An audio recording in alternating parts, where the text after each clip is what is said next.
Гэвч нэг асуудал болсон. Амлсандаа хүрэхийн тулд за яаж хийж байгаа нэг юм үзүүлье гэд ингээ гаргацдаг.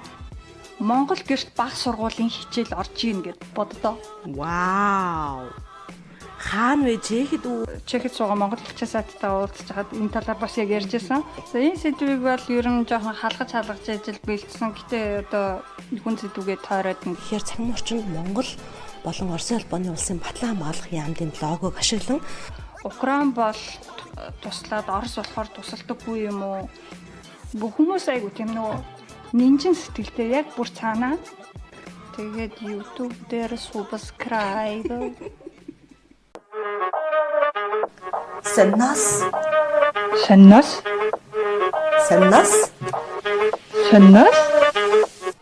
сайн байцгаана уу? Манай Соннос подкастыг сонсож байгаа та бүхэндээ энэ өдрийн мэндийг хүргэе. За бид өмнөх дугаарууд дээр хэлсэн сонсогчдийнхаа сэтгэлдлээс бас өөрсдөндөө аль чадгаараа тусгаж авсан байгаа. Тэгээ энэ удаагийн дугаараа баг зэргийг өөр явуулах гэж хичээж байна. Яаж өөрчилж өгнө гэхээр энэ удаад Монгол мэдээгээр эхлэхээр болсон. Тэгээ энэ мэдээ маань маш сонирхолтой мэдээ. За тэгээд зулаа мэдээгээ танилцуулаарай. За бүгдэнд нь энэ өдрийн сонсож байгаа цаг мөчийн мэндийг хүргэе. Тэгээ өнөөдрийн эхний сэдвээр ерөнхийдөө боловсролын салбарыг нэлээд хөндөхөөр шийдсэн. Өнгөрсөн жил манайд нөгөө орчин цагийн боловсролын байгууллага хөгжсөний 100 жилийн ой болсон юм байна. Тэгээд энэ хичээлийн шинэ жилийн нээлтийг дараагийн 100 жилийн шинэ хуудас нэгдэж байна гэж онцлсан юм байна л да 9 дугаар сарын 1-ний. За тэгээ яг энэ утгаараа 9 дугаар сарын 29-ний өдөр Монголын анхны мэдлээ цахим сургууль нээлттэй хийжээ. За энэ сургуулийн тухай ерөнхийдөө товч мэдээлэл хүргэе. Мэдлээ цахим сургуульд 21 аймаг 9 дүүргийн 477 сургуулийн 10 дугаар ангийн 10,407 сурагч суралцсанаа. За энэ тоо жишээлбэл нийт 10 дугаар ангийн хүүхдүүдийн 3 хүүхэд тутмын 1 хүүхэд нь цахим сургуульд бүртгүүлсэн гэсэн мэдээлэл бас байлаа. Энэ тоог харахад. За тэгээ мэдлээ цахим сургууль нь 620 бүлэгтэй 16 судлагдахууныг 155 багш заах юм аа гэж. Ерөнхий боловсролын сургуулийн ахлах ангийн сонгон судлах хичээлийн хэрэгцээ сонирхолтой тулгуурлан сонгосон боловч судлах нөхцөл нь бүрдээгүй сурагчдад цахим сургалтаар эзэмших тэгш боломжийг бүрдүүлэх зорилгоор мэдлээ цахим сургуулийн үйл ажиллагааг эхлүүлж байна гэж мэдээлсэн байна. Тийм тэгэхээр нэг талдаа бас нөгөө хичээлийн хоцрогдол арилгаад яг нөгөө нэг 10 дугаар анги гэдэг чинь ихтэй сургуульд ямар мэргэжлээ сонгон суралцах вэ гэдгээ бас яг шийддэг үе ядэн шүү дээ. Тэгэхээр байгалийн ухаан уу, нийгмийн ухаан уу гэд салбарынхаа цогц хичээлүүдийг үзэх боломжтой байдаг. Гэтэл зарим хөдөө орон нутгуудад ч гэдэг юм уу анги бүлэг нь ингээ бүрдээгүйгээсээ болоод тухайн одоо дуртай сонирхож байгаа сонгон судлах хичээлдээ хамрагдаж чаддгүй юм байна л да. Заримд нь 5 хүүхэд ч юм уу, заримд нь 1 хүүхэд ч юм уу тий. Тэгэхээр эднэрийг нэгтгэсэн одоо хөдөө орон нутгаас ч тэр хотоос ч тэр ямар ч сургуулийн хүүхдүүд хоорондоо яг одоо нийгмийн ухааны чиглэлээр суралцъя гэж байгаа бол хоорондоо нэгдээд хамгийн сайн багш нараас одоо сургалт авдаг болж байгаа гинэ. За тэгээд энэхүү цахим сургалт зохион байгуулах багш бэлтгэх сургалтыг 3 одоо хэсгээр зохион байгуулсан гинэ. Энэ хүрээнд багшийн цахим ур чадварт дэмжлэг үзүүлэх, за сонгон судлах хөтөлбөрийг хэрэгжүүлэх багш бэлтгэх сургалтуудыг явуулж 1200 багшийг хамруулснаас 228 нь цахим сургуульд багшлах шалгуурыг хангасан байна гэж.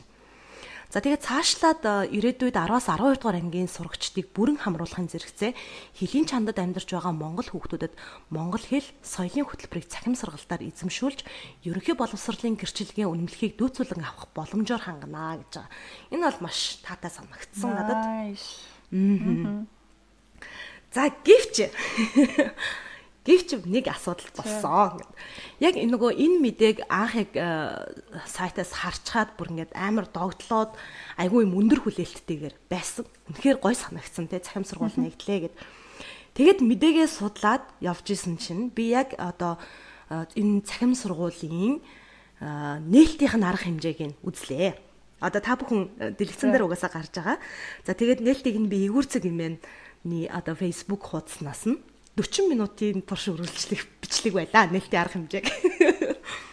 За гэтэл эн чинь нөгөө нэг цахим гэдэг нэр өгчихсэнтэй цахим сургууль гэд ерөөсөө надад бол амар том хүлээлт үүссэн те. Тэгээд нөгөө хөтлөгч нь гарч ирээл за ирсэн зочдоо дурдж байгаа баахан том дарганаар ирсэн байгаа. Гэтэл бүр нөгөө яг цахимаар холбогдож байгаа бүх холболтууд дээр үнэхэрийн асуудалтай байсан. Ерөөсөө яг 40 минут үргэлжилж байгаа бичлэгэн дээр яг нээлтийн үндсэн арга хэмжээ бол нэг 15-аас 20 минут л баг байх ёстой байсан болов уу гэж надад санагдсан. Гэтэл 40 минутын турш зүгээр бөөн гацалт. За жишээлбэл яг яаж гацсан бэ гэхээр цахим сургуулийн маань одоо мэдээлэл зүйн багш одоо холбогдно гэж холбогдсон чинь нөгөөд нь дүрсэн байхгүй. Тэгэл нөгөө хөтлөгч нь хөргөмтэй шууд амжуулалтан дээр тэр ерөөс асуудал биш байгаа байхгүй. Тэг яг хөтлөгч ингээд шууд ярьж байгаа шүү дээ. За та камера өгөөрэй, дэлгэцээ шеэр хийгээрэй гэх тэнгууд ерөөсөө байхгүй. Come on тэ мэдээлэл багш шүү дээ. Тэгээ сүултээ нөгөөдөл чинь тэгээд за та үгээ хэлээрэй. Нэг хааштай холбогдохгүй ингээд болохгүй байгаа юм чинь. Амар том дэлгэцэн дээр ингээд бахан холболтууд хийгсэн чи ерөөсөө бүтлгүүтэй. Гэтэ би яг нөгөө мэдээллийн технологи салбарт хамрагддаг хүнийхээ хувьд жоохон тайлбар хиймээр санагдаад энэ бүр өөр ирэхгүй. Ийм асуудал бол зөвхөн энэ улсын байгууллага гэлтгүй хувийн байгууллага бүр амар мундаг хувийн байгууллагт ч гэсэн байдаг асуудал юм аа. Гэтэ байх ёстой асуудал уу гэвэл үгүй. Энэ юунаас болдог вэ гэхээр нөгөө маркетингийг ингээд нөгөө бодит байдлаас хит давуулаад амар явуулцдаг. Тэгэл хүмүүст амар хэрэглэгчдэд айгүй өндөр хүлээлт үзүүлцдэг. А гэтэл яг нөгөө гүйцэтгэл нь техникийн боломж нөхцөл нь ч юм уу те арай бэлэн болоогүй байхад одоо тэр нөгөө яг гүйцэтгэлэг хийж байгаа инженерүүдийнхээ үгийгч бүрэн гүйцэд авахгүй бид нар яг энэ хугацаанд хийж дуусгах хэвээр хамаагүй яаж хийж байгаад энийг нэвтрүүлнэ гэдэг ингээд ерөөсөө шаардаад байдаг болоогүй туршилт ч сайн явуулаагүй бэжэж ингээд баахан реклам явуулаад тэгээд тэрэндээ нөгөө нэг амлсандаа хүрэхийн тулд за яаж хийж байгаад нэг юм үзүүлье гэд ингээд гаргацдаг. Тэгээд тэр нь яг нөгөө бодит байдал дээр ирэнгүүт чинь тэр чинь ачаалал үүснэ тэр мэрийгэж сайн тооцоолоогүй байдаг ч юм уу те. Тэгээд нөгөө нэг хэрэглэгчтэй анх хүрэхтэй ингээд нөгөө амар өндөр сэтгэлийг навс унгаад тэгээд тэр нь цаашлаад ямар аюултай гэхээр нэг нь тэгээд навс унцсан сэтгэлтэй хүмүүс чи эргэж дахиж ороод сайжирсан гэсэн чинь эргэж дахиж ороод тэр системийг хэрэглэх тийм сэтгэлдэлгүй болсон байдаг тийм эрсдэлтэй талтай. Тэгээд нөгөө нэг яг нээлтийн үеэр ямар ч асуудалгүй холбогдсон нэг л хүн байсан тэр нь яг 10 дугаар ангийн хүүхэд маань дүрсээч асуудалгүй шеэрлээд асуудалгүй өгүүлбэрээ уншаад асуудалгүй ярьчихсан. Тэр хүүхдэд баяр хүргье.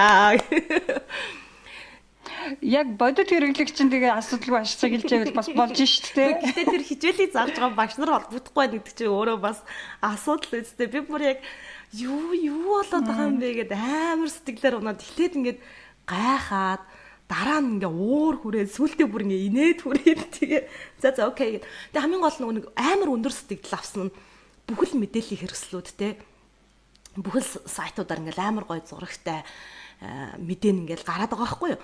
Тэгэл нөгөө дарга нар нь ингээл үгээ хэлсэн те ирээдүйд ингэндээ ингээл амар гой өндөр төсөөлөлтэй. Тэгээд яг бодит байдал дээр яг нэг тэр нээлтийн арга хэмжээ бол бүр үнэхээр сэтгэлээр унтал авч байгаа юм чинь. Тэрэн дээр бол үнэхээр жоохон харамсалтай байсан. Тэг яа гэм бэ? Подкастн дээр хэлчихё. Мэдлээ цэгмэн сайт руу за тэг мэдлээгээд тэр аппликейшн руу хоёуланд руу орсон. Тэгээд сайт нь бол яг нөгөө нэг ковидын үеийн хичээлүүд видео контентууд байсан шүү дээ. Тэрийгээ ерөнхийдөө оруулсан. Зарим дээр нь бол хичээл нь байхгүй. Аппликейшн бол амар таалагдсан. Аппликейшны өнгө, дизайн нь айгүйх таалагдсан. Тэгээд тэр яг хичээл судлагдсан хичээлүүдийнх нь бас материалууд айгүйх таалагдсан. Ер нь бол яг ингээ ашиглахад бол айгүй боломжтой санагдсан. Тэгээд та нар бас сонирхож ивэл мэдлээ гэд юуг нь аппликейшн татаад аваарай те. Ялангуяа гадаад хүүхдүүд нь байгаа бол монгол хэл соёлыг нь яг тухайн насныханд зориулсан тэр контентуудыг нь өөрсдөө биедээ судлах боломжоор нь хангасан. Тэгээд эн чинь нөгөө нэг юу юм бэлээ? Цахим сургууль гэж байгаа болохоор нэгдүгээрт өөрсдөө сонгон суралцахад тэр чинь хааштай бүх хичээл нь байгаа сурах хүч нь байгаа тий. Ингэж одоо энэ хичээлийг үзснээрээ ийм юм байна. За ийм даалгаврууд байна тий. Одоо ингээ өөрийгөө шалгаараа тестүүд нь энэ байна гэд гаргаад ирж байгаа. Тэгээд нөгөө багштайгаа тэгвэл яаж харьцах юм гээд. Тэгээд нөгөө багшийн бүлэгт орсон буюу. За одоо нөгөө жишээлбэл нийгмийн ухааны чиглэлийг сонгосон хүмүүс маань тухайн багштайгаа холбогдоод тэгээд багш нь ингээд хичээлийн хуваар гаргаж өгөөд тэр нь үдээс хойш байх юм байлээ. Нэг 16-аас 19 цагийн хооронд байлоо да. Нэг тийм цаг нь мэдээж арай өөрөөр байрлаж байгаа. Тэгээд тэрэн дээрээ нөгөө нэг цахим ангиараа хамтдаа яг багштайгаа онлайнаар ингэж хичээлээ орно гэсэн. Одоо ингээд нөгөө 10 дугаар ангийн хүүхдүүдийг те Монгол улсад байгаа нийт 10 дугаар ангийн хүүхдүүдийн 3 хүүхд тутмын нэг нь цахим сургуульд хамрагдаж байгаа гэдэг тийм мэдээлэл байгаа шүү дээ. Тэгээд би өөрийнхөө хамаатны 3 одоо 10 дугаар ангийн хүүхэдтэй ярьлаа. Та нар энэ мэдлээгээд мэдж байгаа юу гэдгсэн чинь ялцгүй яг 3 хүүхдийн нэг нь мэдчихлээ. Тэгээд мэдсэн сонгон судлаач амар сурвалжлага хийсэн юм шүү дээ. Үгүй нөгөө нэг амар хүлээлттэй байж байгаа сэтгэлээр унсан учраас буцаад нөгөөтгөө аварж байгаа байхгүй одоо. Тэгээд 3 хүүхдийн нэг бол ялчгүй мэдчихсэн, нэг дүү маань мэдчихлээ. Тэгээд бүртгүүлсэн. Тэгээ одоогийн байдлаар бол нэг л удаа яг хөө аппликейшн рүүгээ ороод ингээд яхад бол дажгүй боломжийн санагдсан. Гэхдээ ер нь бол мэдж байгаа тийм нөгөө ковидын үед бид нар нөгөө цахимаар сурж ирсэн тэр бүх хичээлүүд байгаа юм билэ гэсэн мэдээлэл өгсөн. За тэгэл авшруулад нөгөө хүүхдүүдээс асуулаа. Тэгээ чамд ер нь танхимаар сурах нь гоё юм уу, цахимаар сурах нь гоё юм уу гэсэн чинь. Үгүй ээ яаж бодсон юм сурахад бол танхим нь илүү гоё байсан. Тэ ингээ ядчил найзуудтайгаа олуулаа чи мэдж байгаа ч гэсэн мэдгүй байгаа гэсэн нэгэндээ тусалдаг тэ. Тэгээ яг ингээд нэг өсөж яваа хүүхдүүдийн сэтгэхүйд бол ангийнхаа хүүхдүүдтэйгээ хамтдаа ингээд суух нь амар гоё байсан. Тэгээ зарим тохиолдолд яг нөгөө ковидын яг бүх юм цахим руу шилжсэн байх үед бол хичээлээ гаргаж тавьчих хажууд нь унтчихсэн тий. Хин намайг харах юм гэсэн шиг нөгөө өрөөндөө ингээл хичээлээ хийгээрэй гэл зургтыг насаагаад өгсөн ч юм уу тий компьютер насаагаад өгсөн. Байна уу байгаа гэл тэгэл унтчихийдэг тий. Бүр нэг юм хайнга одоо нөгөө байдал бүх хүүхдүүд дээр мань гарсан. Одоо 3 дүүнер дээр мань гарсан байна. Яг энэ мэдлээ сургуулийг хийж байгаа, гүйцэтгэж байгаа хүмүүстэй энэ сургуулийн менежерүүд нөгөө ярилцлагуудаас нь харахаар одоо бид нар ирээдүйд ингээ бүх сургуулаа интернеттэй болгоно. Бүх хүүхдүүд одоо ингээд сургууль дээрээ ч ингээ цахимаар ингэж одоо орох боломжтой болно гэд ийм амар том ийм төсөөллүүдийг ингээд өгж байгаа надад бас нэг талаараа яг зөв үү те энэ дээр илүү нөгөө хүүхдүүдийнхаа эрүүл мэнд болоод биеийн тамирын тэр нөгөө нэг өсөлт хөгжилтөнд нь зориулах шаардлагатай цаг хугацаагийн цахим хичээл гэсээр хагаад бүр нэг ингээд нэг утсаал харсан хүн болчих үедээ гэсэн айдас бол бас надад байсан гэдгийг хэлмээр байна. За тэгээд энэ мэдлэгтэй төстэй зүйл Чехэд бас байд юм болов уу гэж би нэлээд хайлаа л да. За энэ ковидын үед ашиглаж байсан систем нь болохоор бас л яг нөгөө яг ковид боллоо гингүүт шууд цоо шинээр би хийцэн юм бол биш. Угаасаа бас яг манахтай адилхан нөгөө нэг ерөнхий боловсролын сургуулийн сурах бичиг энэ төр ингээд цахимаар бэж яадаг байсан. Тэгэл өөр нэг янз бүрийн хичээлийн шалгалтын материалууд бас нэг сайтн дээр бэж яадаг ч юм уу те. Энд ингээд янз бүрийн юмнууд бэж яадаг гэснийгаа ингээд нэг сайтн дээр оруулаад нэгтгэхэд хэрэглэгдэх материалууд гэдэг хэсэг рүү н оронгууд ингээд хичээлээрээ хэрэгтэй холбоосуудын л ерөөс ингээд нэг дор гоё англиад тавиад өгсөн байгаа байхгүй. Тэгээд зарим хэсэг рүү н орох юм бол бас ингээд YouTube руу боловсролын яамныхын сувг руу н холбогдоод тэндээсээ хичээлээ үзэх тиймэрхүү холбоосууд ч гэсэн байж байгаа. Тэгээд дөрөвний чиний ярьсан шиг бас яг тэр зайнаас хичээл орж байхад хүүхдүүд ихэнх нь хичээлээ үздэггүйсэн гэдэг зүйл энэ дээр ч гэсэн байсан байна гэдгийг би яаж мэдсэн бэ гэхээр тэр YouTube дээр үзэлтийг нь харсан байхгүй нийт үзэлтийн тэгсэн чинь бүр хамаагүй бага тоотой байгаа байхгүй тэр боловсролын яамныхын YouTube сувг нь бүр амар их контенттэй заяа. Тэрний зөвхөн нэг хэсэг нь л яг тэр ковидын үед зориулсан видео хичээлүүд байгаа байхгүй юу. Тэгээд тэднийх нь үзэлт бол ерөөсөй байх хэвээр тоноос хамаагүй доогоор харагдчихжээ. Тэгэхээр ерөөсөй дэлхийд даяараа хөөх юм тэр хэдэн 2 жил хүүхдүүд айгүй хоцрогдолтой байсан юм шиг харагдчихаа. За тэгээд Чехийн боловсролын яамны зүгээс гаргасан гэх юм бол яг ийм вебсайтууд юм билээ. Энээс гадна бол яг нөгөө хувийн байгууллагууд жишээ нь хичээлийн хоцрогдол арилгах, давтлага ч юм уу тийм тэрэн зориулсан яг хувийн хөвшлээс гаргасан онлайн сургалтын курс гэх мэт юмнууд бол маш олон байсан. За тэднэрийг бол энд дуртаад явах уу. За тэгээ энэ мэдээг би хаагаад явж байгаад айгүй сонирхолтой мэдээ олоод үзсэн. Монгол гэрт баг сургуулийн хичээл орж ийн гэд боддоо. Вау. Хаана вэ Чехэд үү? За яасан бэ тий. За ингэсэн байгаа. Төв Бохема аймгийн Сүлицэ гэдэг ийм 2300 орчим хүн амтай жижигхэн тосгонд сургуулийнх нь багтаамж хүрэлцээгүй байгааг улмаас зарим хичээл сургуулийн цайны газар, зарим хичээл сургуулийн гадаад талбайд барьсан Монгол гэрт орж ийн гинэ. Тэгээд тухайн тосгоны дараагаа Петр Чүржик хэлснээр энэ хичээлийн жилд угаасаа нөгөө шинээр эсэлт авах хүүхдүүдэд сургуультай багтааж чадахгүй байх гэсэн таамаглалтай байсан болохоор өнгөрсөн 1-р сард энэ гэрийг захиалж авсан гинэ. Тэгээ сая 9 сард шинээр эсэлт орсон хүүхдүүд нугаас анги танхим хүрэлцээг учраас ингээ ашиглаж байгаа. Харин одоо ирэх хичээлийн жилд яаж шин сурагчтай багтаах талаар бодож байна. Магадгүй сургуулийнхаа задгаа талбай дээр нэмээд одоо цэргийн анги хэрэгэлдэг шиг тийм майхан эсвэл контейнер байрлуулж ашиглах уу яах уу гэж бодож байгаа. За тэгсэн чинь Төв Бохемын бас нэг өөр тосон Драхилчицэд бас сургуулийн хүрэлцээ муу байгаа. Тэгээд тус тосгоны даргын хэлснээр болохоор эднийх уг нь 540 хүүхдийн багтаамжтай сургууль барихаар төлөвлөөд зөвшөөрлөө хүртэл авсан байгаа юм гинэ. Гэсэн хэдиж санхүүжилтийн асуудалтай байгаа болохоор ингээд сургуулаа барьж чадахгүй байгаа гинэ. За тэгээд сургууль барихад боловсролын яамнаас яг тодорхой хэмжээний татаас хөнгөлөлт хөрөнгө оруулалт өгдөг юм байна л да. Тэгээд боловсролын яамнаас бол 800 мянган крон өгнө гэсэн. Гэхдээ энийгээ бас 1 сая болгохыг хичээж байгаа. Гэтэл эдний барих гээд байгаа сургуульд дор хаяж 1 сая 200 мянган крон шаардлагатай юм гинэ. Уг нь бол сургууль цэцэрлэг барих асуудлыг тухайн хотын захиргаа, хотын зөвлөл энтернд хариуцдаг юм байна л да. Хот бол мужийнх нь засгийн газар хариуцдаг ажил биш юм байна л да. Тэр нөгөө илүү гараад байгаа мөнгөө тухайн хотынхныг өөрсдөө олох шаардлагатай гэж сангийн яамны зүгээс бол хэлсэн байл. За тэгээ энэ мэдээний доор бас хүмүүс маш их сэтгэлдэлсэн байсан. Тэрнээс нь ерөнхийдөө ингээд нөгөө төстөө сэтгэлдлүүдийг англиад ярих юм бол иймэрхүү сэтгэлдлүүд байна. За хамгийн их ажиглагдсан сэтгэлдэл гэх юм бол одоогийн засгийн газраа буруутгасан хандлагатай сэтгэлдлүүд байна. Жишээлбэл төсвийн хуваарлалтыг буруу хийж, дэмий юмд мөнгө үрээд хит их халамж тарааснаас болоод сургууль барих зэрэг хэрэгтэй зүйлд нь мөнгө гаргахгүй байна. Аль эсвэл бусад орны асуудалд оролцоод тэгээ дайнд ажин санхүүжүүлээд дөрөвсдөд ингээд хит их мөнгө цацснаасаа болоод ингээд өөрсдийнхөө хүмүүст зарцуулах мөнгөгүй болчиход байна гэж шүүмжилсэн тиймэрхүү сэтгэлдлүүд байгаа. За тэгмүүд яг иймэрхүү сэтгэлийн эсрэг байр суурьтай бас зарим хүмүүс сэтгэлгээ бичсэн байна. Юу гэсэн байна гэхээр сургууль барих ажлыг засгийн газар хариуцдаггүй, харин тухайн хотын захиргаа хариуцдаг. Хотын зөвлөлийг сонгох сонгуул саяхан болсон.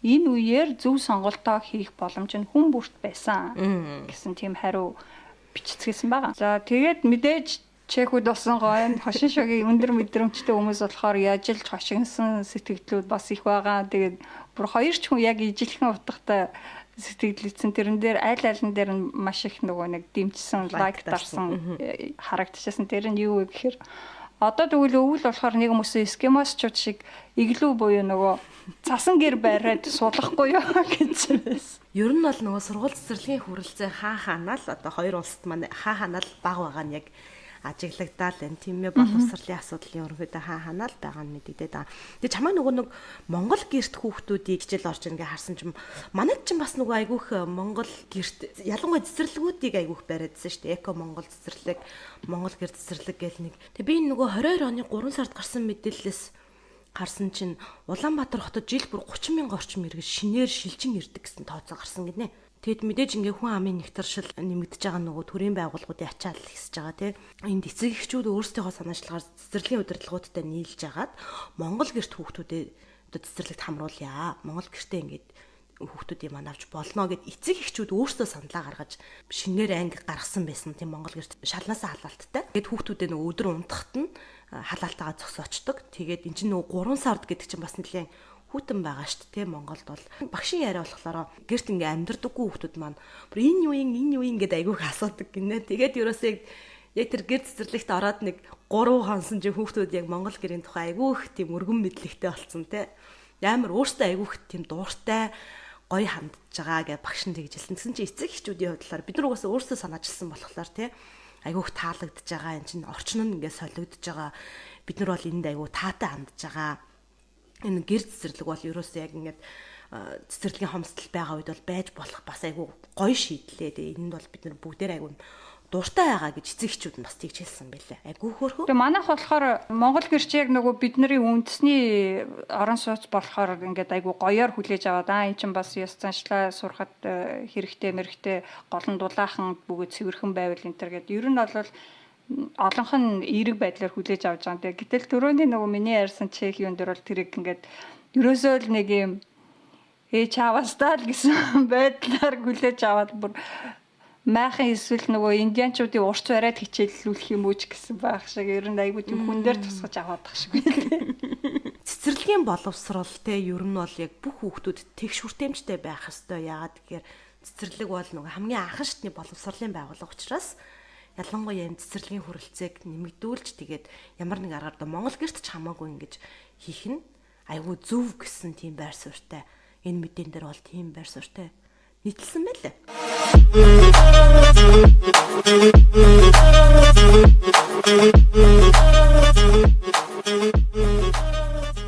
Подкастынхаа 2 дахь хэсэг дээр бид хоёр орж ирж байна. За эхний мэдээгээ би шууд хүргэчих тий.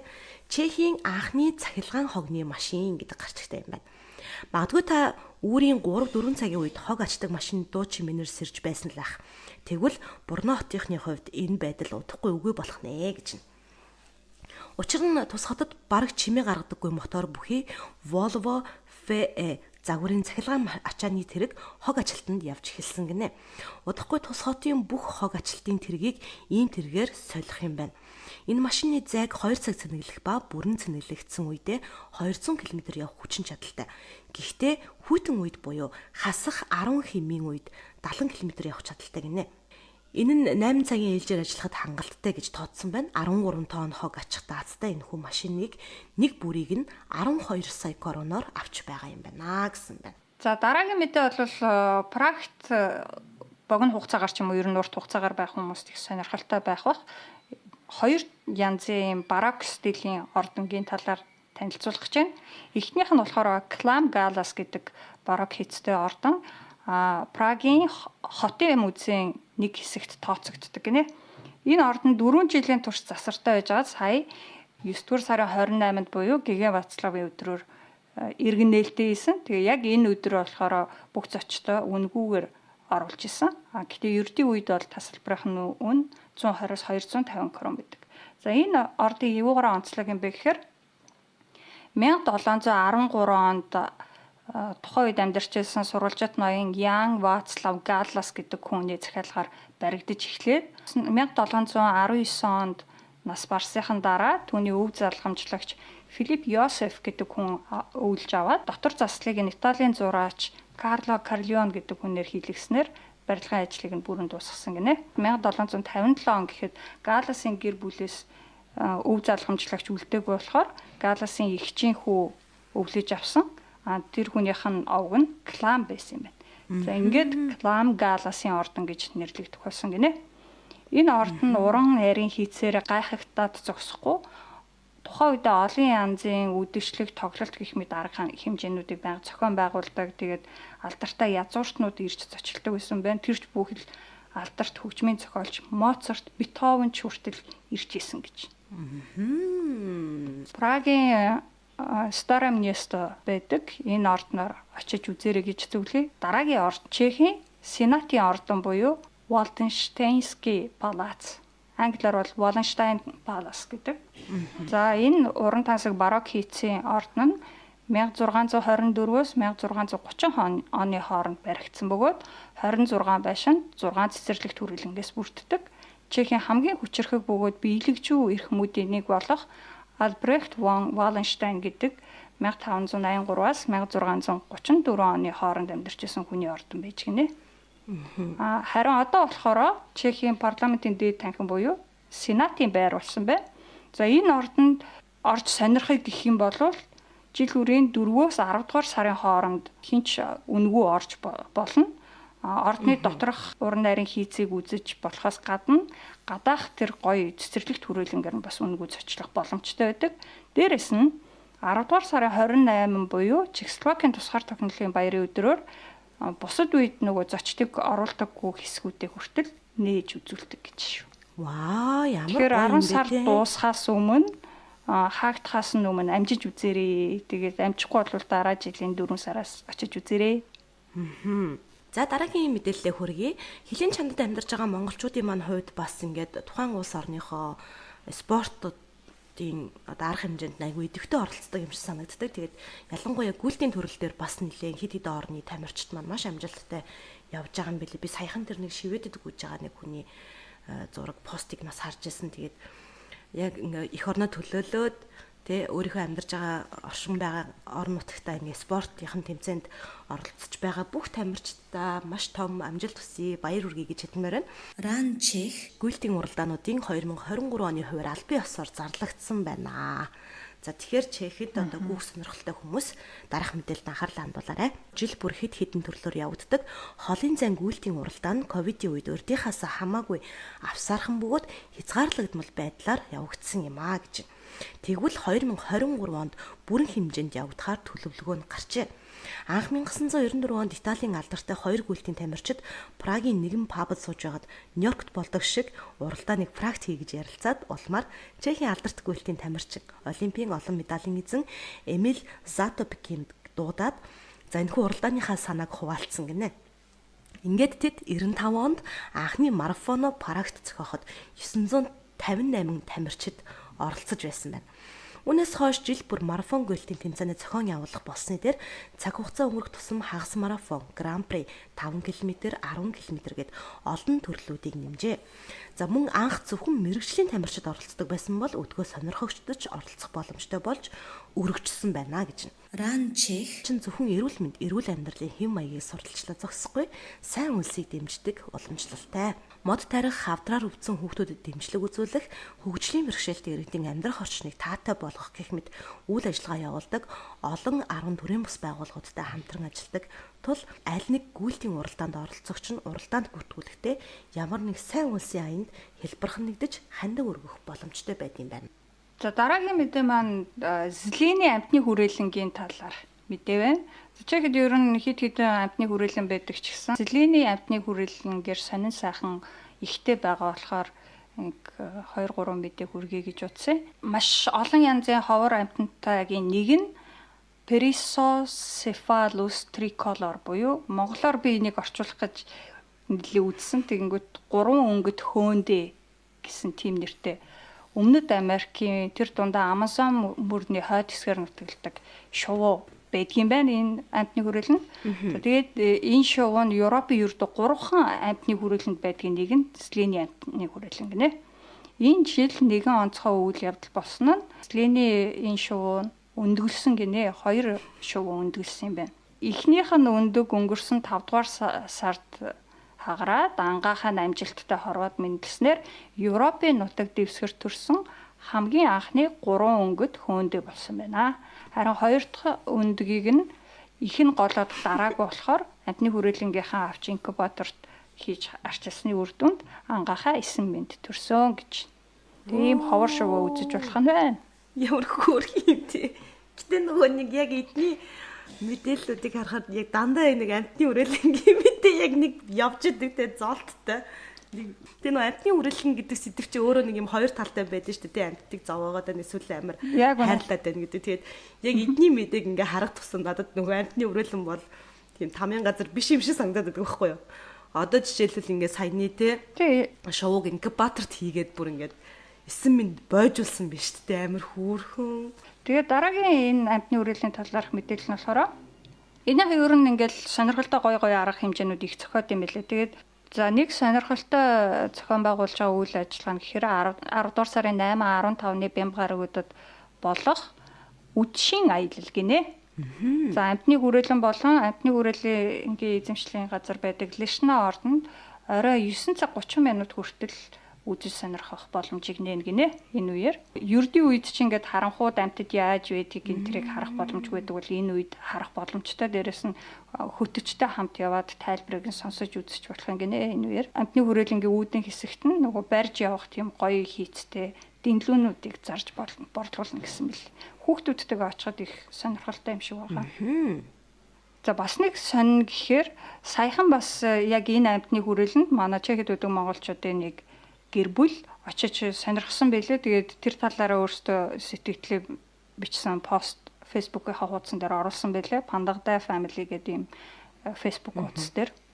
Тэгээд тэнд юу гэж бичсэн байсан бэ гэхээр уг амтны хүрээлэнд 1300 гаруй амтан байдаг.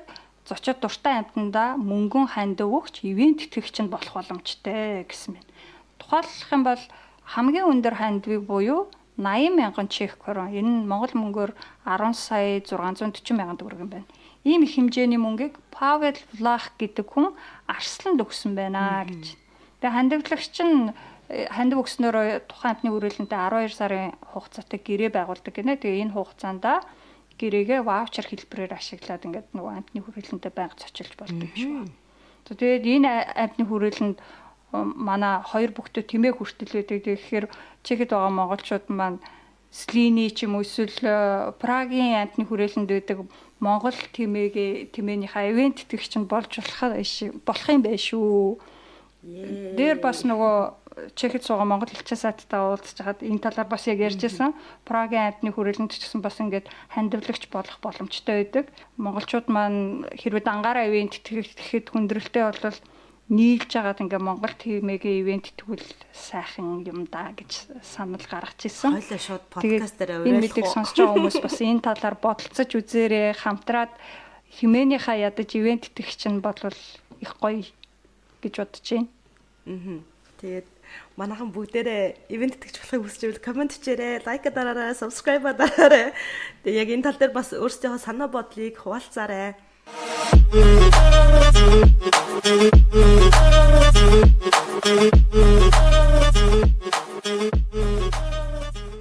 За ингээд подкастынхаа 3 дугаар хэсэг рүү орцгоё. Өнөөдрийн сүүлийн сэдэв нэлээд хүнд сэдэв шиг санагдаад байгаа надад. Тийм болохоор шууд нараагаас эхэлье. Надад жоох хэцүү байна энэ тухай ярихад. Эхлээд амар нөгөө ритмтэй цоглог явж ирсэнтэй амар нөгөө сэтгэл хөдлөл өндөртэй инээж ханаж ирсэнтэй яг сүүлийнх дээр бол надад ярих юм жоохон хэцүү байгаа яг үнэндээ. За чамаас эхлэе. За энэ сэдвийг бол ер нь жоохон халгаж ажил бэлдсэн. Гэтэ одоо хүн сэдвгээ тойроод ингээл ерөөсөө нэг юм вакуумчиж болохгүй яг болж байгаа явдлыг бас бид нэр анзаарч авах хэрэгтэй. Тэгээд тэрнээс бас суралцаж аваад өөрсдөө ямар алхам хийх үү гэдэг талаараа бодож авах хэрэгтэй гэж бодож байна. За энэ мэдээ бол Оросд болсон хэсэгчилсэн цэрэг дайчлалын талаар мэдээ байгаа. За энэ үйл явдал Чех болон Монгол улсад яаж нөлөөлсөн бэ гэдгийг бид хоёр ярилцах болно. Эхлээд Чехэд яаж нөлөөлж байгаа талаар ярий. За цэрэг дайчлагын талаар ярихаас өмнө эхлээд яг Украин болон Орос улбаны улсын хоорондын асуудал 2 дугаар сарын 24-нд үүссэн цагаас хойш Чехэд ер нь юу бол энэ асуудалтай холбоотой юу болж өнгөрөө гэдгийг товчхон дурдъя. Европын албаны интеграцийн вебсайт дээр 6 дугаар сарын 28-нд гарсан мэдэн дээр ингэсэн байсан. 6 дугаар сарын 22-ны байдлаар Чех улсад Украин Оросын асуудлын улмаас 380,212 Украины иргэн дөрвөн орж ирсэн. Үүнээс 160,000 гаруй насанд хүрсэн эмэгтэйчүүд, 130,000 гаруй нь хүүхдүүд байна гэсэн юм. 5 дугаар сарын сүүл гэхэд Чехийн засгийн газар болон аймаг хотын засаг захиргаанаас нийт 7.2 тэрбум крон буюу 291.5 сая еврог Украины дөрвөсдөд тусламж үзүүлэхэд зарцуулсан байна. Дөрвөсдөөс 70,000 орчим 6 дугаар сарын ихэнх гэхэд ажилд орж чадсан байна. Ингэснээр тэд татвар төлж эрүүл мэндийн болон нийгмийн даатгалд хамрагдсан гэсэн үг. Ковидос үүдэлтэй эдийн засгийн хүнд нөхцөл байдал Украин Оросын хоорондын асуудлаас болж улам дамжирсан. Энэ Европын орнуудад ерөнхийдөө нийтээр мэдрэгдэж байгаач Чех улсад бараг хамгийн хүндээр нөлөөлсөн гэж болно. Чех улс дахь эрчим хүчний үнийн өсөлт болон инфляцийн түвшин Европын холбооны орнуудад толгой цохиж байгаа талаар бид нар яг өмнөх дугаараараа ярьжсэн. Тэгвэл энэ хүнд ачааг нуруунд дээрээ яг үүрч байгаа ард иргэдийн төвчээр тасарч улмаар 9 дугаар сарын 3-нд Вацлавын талбай дээр Ческа Република на První místě буюу Чех улс 1-р гэсэн ураатай жагсаал цуглаан хийсэн. Үүнд ойролцоогоор 70,000 хүн оролцсон байна. Жагсаалыг санаачлагчид нь 9-р сарын 1-нд хэвлэлийн хурал хийж ер нь ямар зорилготой жагсаал цуглаан хийх гэж байгаа талаараа мэдгдсэн байлээ л дээ. Тэгээ энэ хэвлэлийн хуралд эрчим хүчний эксперт, эдийн засгийн мэрэгжилтэн, хүнс хөдөө аж ахуйн салбарын мэрэгжилтэн гэх зэрэг дандаа эрдэмтэн хүмүүс оролцсон байлээ. Тэгээ тэд нар ерөнхийдөө бол засгийн газар эдийн засгийн хямралын эсрэг зөв арга хэмжээ авч чадахгүй эсрэгээрээ Украины дайнд хит их мөнгө зарцуулж өөрсдийн иргэдийг хүнд байдалд оруулж байгааг эсэргүүцэж жагсах болно гэсэн утгатай мэдээлэл хийсэн. За тэгээ мөн одоогийн засгийн газрыг огцруулж ээлжит бус сонгуул явуулан шинэ засгийн газар бүрдүүлж Стратегийн төвийг сагсан байр суурийг олон улсад илэрхийлж, Европын холбооноос хэд хараат байдлыг зогсоон, эрчим хүч нийлүүлэгчтэй, ялангуяа Оростой шууд гэрээ байгуулж, эрчим хүчний үнийг бууруулах арга хэмжээ аван, эдийн засгаас сайжруулах бодлого хэрэгжүүлж эхлэхийг шаардсан байна. Шаардлагыг биелүүлэх арга хэмжээг 9 дугаар сарын 25-ны дотор эхлүүлэхгүй бол дараагийн алхмаа хийнэ гэж мэдгдсэн байна. Энэ жагсаал болсны дараа засгийн газрын зүгээс ер нь бол шаардлагуудын үндсэндээ хүлээж аваагүй, харин ч эднэр бол ямар нэгэн үндэслэлгүй мэдээлэл ярьж байна. Бид нэр ингээд дими мөнгө ингэж зарцуулаагүй, бид нэр одоо юу хийж байгаа мэдж байгаа гэсэн утгатай юм хэлсэн мөлий. Чех бас 1-р хөдөлгөөн дараагийн жагсаалаа 9-р сарын 28-нд буюу Чехийн төр тулсаа тунхагласан өдөр буюу Геген Вацлавын өдөр Прагийн Вацлавын талбайд дахин хийсэн. Энэ удаад зарим сөрөг хүчний намын улс төрчид гэсэн жагсаалд ирсэн байгаа харагдсан. Тэр ч бүгд л одоо ирэх 1-р сард бодлох ерөнхийлөгчийн сонгуульд үргэлжилтэн гэж ярьж байгаа хүн ч гэсэн ирсэн байсан гинэ. Гэхдээ зохион байгуулагчдын зүгээс бол энэ улс төрчидтэй бид нэр ямар нэгэн холбоо хамааралгүй эдгээр зүгээр өөрсдөө ирэхийг хүсэж ирсэн гэж мэдгдсэн. Мөн тэд энэ үеэр зохион байгуулагчдын зүгээс нэмээд юу гэж мэдгдсэн бэ гэхээр ерөнхийлөгч Земанд ерөнхий сайд Петр Фиалаг удирдах буй эвслийн засгийн газрыг огцруулж ээлжид бус сонгуулийг явуулахыг хүссэн өргөдлөө 10 дугаар сарын 10-нд өгнө гэдгийг мэдгдсэн. Тэгээд бас дараагийн жагсаалаа 10 дугаар сарын 28-нд буюу Чехословакийн тусгаар тогтнолын өдрөөр хийхээ төлөвлөж байгаагаа мэдгдсэн байна. За ингээд ард иргэд ерөнхийдөө бол дайныг ингээд санхүүжүүлээд байна. Украины талд зогсоод байна ч гэдэг юм уу те. Ард иргэдээ огоороод байна гэд дургуутслаа илэрхийлж байгаа хүмүүс маш их байгаа. Засгийн газрын үйл ажиллагааг дэмжиж байгаа хүмүүс ч маш их байгаа. За яг энэ үеэр буюу 9 дугаар сарын 21-нд Орос албаны улсад хэсэгчсэн цэрэгдээ ажиллахаа эхэлсэн шүү дээ тийм ээ. Тэгэнгүүт яг энэ өдрийн дараа буюу 9 дугаар сарын 22-нд Чехийн гадаад хэргийн яамны сайд Пиратын намын гишүүн Ян Липавский мэдээлэл хийсэн. Очихондоо тэрээр Путины энэхүү яахаас буцахааргүй шийдвэрээс болж их орноосоо дөрвж буй орсуудыг ойлгож байна. Гэвч өөрөө улсын өмнө хүлээсэн үүргээсээ түтгэлзэн зугтаж байгаа нь хүмүүнлэгийн виз авах шалтгаан болж чадахгүй гэсэн мэдээлэл хийсэн байна. Уг нь бол Европын холбооны комиссийн зүгээс энэ Орос албаны улсын цэрэгд ажиллахаас зугтан ирж байгаа иргэдэд хүмүүнлэгийн виз олгох хэсгээ Европын холбооны гишүүн орнууд дор бүрнээ өөрсдийн хороо шийдээ гэд мэдээлэл гаргацсан байлээ. За харин ерөнхий сайд Петр Фиала нөгөө сая сенатын болон хотын зөвлөлийн сонгуул болсон шүү дээ.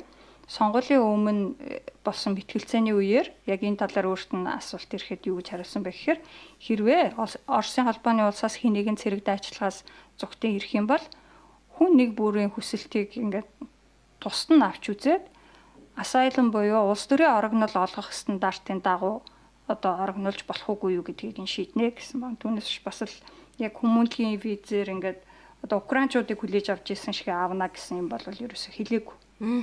За тэгээд яг энэ мэдээний доор маш их хүмүүс сэтгэгдэл бичсэн байлээ. Хамгийн их бичсэн сэтгэгдлүүд нь болохоор ерөнхийдөө яг энэ мэдэгдлийн эсрэг байр суурийг илэрхийлсэн байна. Тодорхойлох юм бол Украин бол туслаад Орос болохоор тусалдаггүй юм уу? Ийм хоёр нүртэй байж болохгүй штэ. Үнэхээр дайныг эсэргүүцэж байгаа юм бол дайнд оролцохгүйгээ зүгтаад ирж байгаа хүмүүс тослох ёстой биш үү? Энэ тэгээд хүмүүнлэг байдал юм уу гэх мэтийн сэтгэгдлүүд бичсэн байлээ. За тэгтэл бас зарим хүмүүс ингэж бичсэн байна. Оросын иргэдийг дайнаас зүгтах нь дайнтай тэмцэх зөв арга гэж бодохгүй байна. Үнэхээр энэ дайныг эсэргүүцэж байгаа бол Оросууд улсдаа үлдээд тэр төр барьж байгаа хүмүүсийнхаа эсрэг зогсож тэмцэх ёстой гэж хэлсэн байна. Нэг үгээр хэлэх юм бол өөрсдийнхөө асуудлыг шийдээ, бити зүгтаа гэсэн утгатай сэтгэлдлүүд бас бичсэн байна л да. За зарим хүмүүс бол бас л нөгөө аль улсын иргэд хохирч байгаад ингээд имзэглэж байгаа гэсэн сэтгэлдлийг илэрхийлсэн байна. За тэгээд бас нэг сэтгэгдэл нь болохоор энэ бас нэлээх их санал нийлсэн хүмүүс байх шиг үсэн сэтгэгдэлтэй. Оросууд өөрсдийнх нь амьдралд энэ дайн нэг их нөлөө үзүүлэхгүй байх үед дайныг эсэргүүцээгүй юу ч хийгээгүй зүгээр л хараад байжсэн. Харин одоо өөртөө даачлагаанд өртөх болсон чинь зүгтаад эхэлж байна. Мэдээж анханасаа эсэргүүцлээ илэрхийлж байсан цөөнх хэсэг бол байгаа. Тэр цөөнх хэсэгт нь бол туслах ёстой гэсэн байна. Тэгсэн нэг хүн бас энэ явдал яг л нацист Германы үед нутгаасаа дөрвөн гарч ирсэн германчуудад ардчилсан орнууд тухайн үедээ орогнол өгөхөөс татгалзаж байсантай адил харагдаж байна. Тухайн үед харин Чехословак Германы дөрвөсдийг хүлээж авч байсан. Путиний дэглэмээс зүгтэж байгаа хэн бүхэн туслах ёстой гэсэн нэг юм сэтгэл л. За тэгэхээр яг энэ сэдвтэй холбоотойгоор Монгол улс бас юу болж байгаа, ямар хөө байр суурьтай байгаа вэ гэдэг тухай жоон судалсан. Тэгсэн чинь ер нь бол яг Орос улбаны улсын Путиний тэр мэдээлэлээс өмнө нь за 9 сарын 16-наас өмнө юм шиг байгаамаа цагаан орчинд нэг мэдээлэл тархсан байсан. Тэрний үг гэхээр цагаан орчинд Монгол болон Орос улбаны улсын батлан хамгаалах яамдын логог ашиглан сайн дурын гэрээт зэрэг татлагтай холбоотой худал мэдээлэл тарсан гинэ. За тэгээд энэхүү мэдээлэлт нь болохоор Орос улбаны улсын Луганск, Донецкийн бүгд найрамдах улсад явуулж буй цэргийн тусгай ажиллагаатай холбогдуулан Монгол улсын 18-аас 45 насны эрэгтэйчүүдийг гэрээт цэргийн албанд бүртгэж эхэллээ гэсэн ийм одоо логотой юм мэдээ явсан гинэ. Тэгээд энд нь 9 сарын 16-нд батлан хамгаалахын ерөнхий хянан шалгагч бригадын генерал Болдбаатар гэдэг хүн мэдээлэл өгсөн байна. За тэгэхээр тэрээр юу гэж хэлсэн бэ гэхээр мэдээлэлд товчхоноор хэлэх юм бол Орос улбаны улсын талтай холбогдож асуухад энэ мэдээллийг ор үндэслэлгүй болохыг хэлсэн. Бид энэ мэдээллийг хууль хяналтын байгууллагад мэдгдсэн. За энэхүү хуурамч мэдээлэл нь Монгол улсын үндэсний аюулгүй байдалтай холбоотой. Үүний эзэн холбогдогчдыг бид нар одоо тогтоох болно гэж хэлсэн байгаа. За дээрэс нь энэ мэдээлэл нь Монгол улсын засгийн газар төрөөс хийж буй бодлогыг илт эсэргүүцсэн үйл ажиллагаа юм а. Монголын язгуур эрх ашигт нөлөөлөх үз хуурамч мэдээлэл. Бид цэргийн харилцаатай бүх улсуудтай сургуулилт хийдэг. Саяхан хээрийн сургуулийн талаар ташаа мэдээлэл гарсан. Үүнд одоо мөн залруулах бид хийсэн. Хоёр улсын дипломат харилцаанд цэв суулгахгүй хуурамч мэдээлэл тархсан байна. Хоёр орны батлан хамгаалах яамны логог тавьж юм мэддэг хүмүүс хийсэн тодорхой байна гэсэн байр суурийг илэрхийлсэн байна. Тэгээд энэ мэхүү мэдээний доотлолт нь одоо ямар шаардлагагүй цэргийн сургуульд хийж мөнгө өрөх ямар хэрэг байсан юм бэ? Одоо тэгээд бидэнд өөр шийдэх ёстой зөндөө асуудлууд байгаа штэ гэх мэт одоо мэдээллүүдийг өгсөн байна. Icon цаг эмэндээр нийтэлсэн 9 сарын 21-нд байсан мэдээ дээр маш олон сэтгэлдлүүдийг хүмүүсээ үлдээсэн байсан. За тус мэдээ нь болохоор Путин цэргийн ажиллагаа зарласны дараа Орос улбаны улсаас гарах бүх нислэгийн тасалбар зарагджээ гэсэн ийм мэдээ байсан. Тэгээд ерөнхийлөгч нь зарлиг гаргасны дараа Москвагаас гүрж түрэг Армени нийслэлүүд рүү өнөөдөр тус өдөр нисэх нислэгийн тасалбарууд зарагдаж дуусныг Оросын аялал жуулчлалын топ сайтууд одоо мэдээлсэн байна гэж. За тэгээд олон нийтийн дунд 18-аас 65 насны эрчүүдийг хилээр гаргахыг хориглох гэж байна гэсэн цуурхал тарсан ч Оросын төмөр зам Аэрофлот компаниудад дээрээс ийм чиглэл аваагүй гэдгээ мэдээлсэн байна. За энэ мэтчлэн 9 дугаар сарын 21-ээс хойш ямар хуу үйл явдал болж байгааг Монголын мэдээллийн хэрэгслүүд ерөнхийдөө орчуулан томчд маань хүргэж байгаа. За энэ мэдээнүүд дээр ерөнхийдөө нэг 2-3 одоо талыг илэрхийлсэн сэтгэлдлүүд маш их байсан. За түүний нэг нь гэх юм бол нөгөө Орос ах нартай хайртай хүмүүс маань одоо энэ Путиныхаа дайнд явбал яасан юм бэ гэсэн сэтгэл бол яг иймэрхүү агуулгатай сэтгэлийг маш олон хараалын үг ашигласан. За тэг ямар нэгэн байдлаар ингэж илэрхийлсэн, үүнийг нь дэмжсэн, өдөө хатгсан. Тэгээд тэр комментэн дээр хэрүүл хийсэн гэх мэт маш олон сэтгэлүүд байсан. Тэгээд амар олон харигчдыг одоо тийш нь явуулах хэрэгтэй. Одоо нөгөө ахыгаа ингэж одоо аврах хэрэгтэй. Путиний төлөө одоо цэрэгт явцгаа энэ гэсэн өнгө өстэй байсан. За тэгээд дараагийн одоо хүмүүсийн сэтгэл болохоор хилээ хаагаач гэдэг сэтгэл. За одоо ингээд маш олон дөрөв хүчит орж ирнэ. Ингээд хойд хилээ хаавал яасан бэ? Хойд хилээ хаагаач гэсэн сэтгэл бас амар их хувийг эзэлжсэн. Тэгээд энэ доотлолт нь хүмүүс нь зарим хүмүүс болохоор хариу болгоод бид нар одоо ковидын үед урд хилээ хаагаач гэд хилээ хаасан. Өнөөдрийн эдийн засаг ямар байгаа вэ? Энийг бас бодох хэрэгтэй штэ гэсэн бас хариултуудыг хүмүүс айгүйх хэлсэн байсан. За ер нь бас ингээд таньдаг хүмүүс ч гэсэндээ энэ тал дээр жишээлбэл хойноос айгүйх хүмүүс орж ирж байгаа тий бага яснууд маань бас айгүйх орж ирж байгаа. Тэгэхээр бэлгийн замын халдвар төвчн дээр нь одоо шинжилгээ хэвэл яасан бэ? Энд чинь бас ихтэрсэн асуудал шүү. Энэ тал дээрээ бас манай улс ямар нэг хариу арга хэмжээ аваач гэсэн мэдээлэлүүд айгүйх байсан. За мөн нөгөө яг энэ бага яснуудтай холбоотойгоор ерөөхдөө цус үндэс нэгтэл юм чинь бид нар бас энэ хүмүүсийг хүлээж авах шаардлагатай гэсэн Иймэрхүү комментууд айгүй их байсан. Тэгээд мэдээж энэ бол айгүй хэцүү одоо хэцүү сэтгэлдлүүд хүмүүсийн сэтгэлдлийг уншихад хүртэл айгүй хэцүү санагдчихсан. Би болохоор бас Facebook дээр одоо таньдаг хүмүүс эсвэл нөгөө Facebook дээр янз бүрийн мэдээ гарсны доорх сэтгэлдлүүдийг хараад байсан л да. Тэгээд бас яг нөгөө нэг Оросыг дэмжиж байгаа хүмүүс нь яваад одоо байлдаач гэсэн тиймэрхүү юм харагдчихсан. Гэтэ ер нь илүү давамгай надад анзаарчихсан юм нь бол ингээд яг цэрэг дайчилгаанд нөгөө нэг бага яснуудаа айгүй ихтэй ажиллаад байгаа нь анзаарагдаад байгаа шүү дээ. Тэрийг бол энэ Чех мэх ч юм одоо энэ Европын орнууд бол мэдэхгүй ах шиг байгаа. Ерөөсөө тэр талаар огт дурдсан юм харагдаагүй. Гэтэл манай юун дээр бол мэдээнүүд дээр байнга тиймэрхүү юмнууд бичсэн байсан. Ингээл бидний одоо нөгөө үндэс угсаа нэгт ахын дүүс нарыг мань эднэр дайчилж байна. Тэд нартэй яг энэ зовсон цагт нь бид нар л туслахгүй бол өөр хин туслах уу гээл те.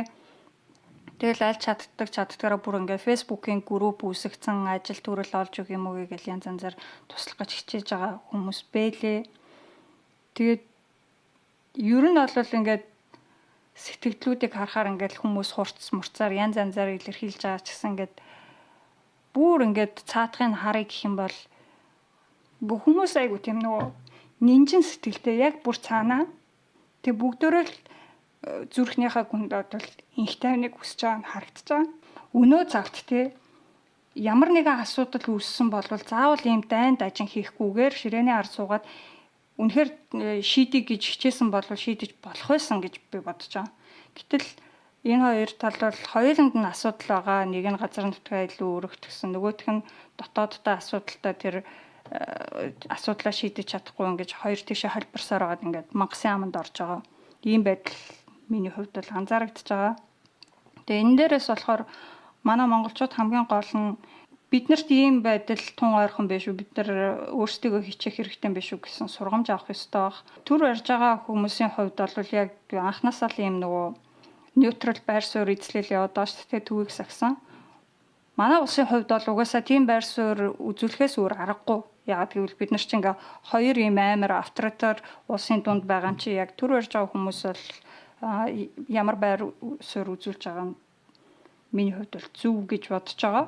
Яг нөгөө хийсэн юм болгоныг нь бол хийж байгаа уулзалт болгоноороо ярьж байгаа юм болгоныг нь бол зөв гэж хэлэхгүй ч гэсэн ерөнхийд нь хараад үзэх юм бол ингээд тэгэл ер нь айл айлнтай лайтахан харьцаж байгаа шүү гэдгийг л харуулах гэдэг нь гэсэн үг шүү дээ. Зөвхөн нэг суугаар мэдээлэл аваад авахгүй тий айл болох ингээ хоёр талаас нь юмыг харж оюунд үгнэлт хийж яг ийм ултаа сууртай хандаасаа л гэж хүсмээр байна. Тэгээ хурдан энэ балай зүйл дуусаасаа л гэж бодож байна да. За тэгээд өнөөдрийн маань Сонноос подкастын маань энэ удаагийн дугаар үгээр өндөрлөж байна. Маш олон сонирхолтой мэдээлэлүүд хүргэсэн гэдэгтээ би бол өөртөө аягүй итгэлтэй байгаа. Танд сонин содон байсан бол заавал комент хийээрэй, лайк дараарай. Тэгээд манай хуудсуудыг бүгднийг дагаарай. Бид хоёр Facebook дээр Сонноос гэд пэйж үүсгэсэн, Instagram дээр бас Сонноос гэд IG байгаа. Дээрээс нь YouTube дээр мэдээж яг бүтнээр нь сонсох, мэдээнүүдийг яг хэсэгчлээд богино хувилбараар ч гэсэн сонсох боломжтой байгаа шүү. Тэгээ бидэнтэй яг сэтгэлдээсээ хуваалцаарай. Бид хоёрт таны одоо сэтгэл амар том урам зориг өгж байгаа, цаашдаа үргэлжлүүлэх итгэл юм маань өгдөг. Тэгээд дараа 7 хоногийн бямбгарагт уулзцгаая. Тэгээд YouTube дээр subscribe. Баяртай. Bye.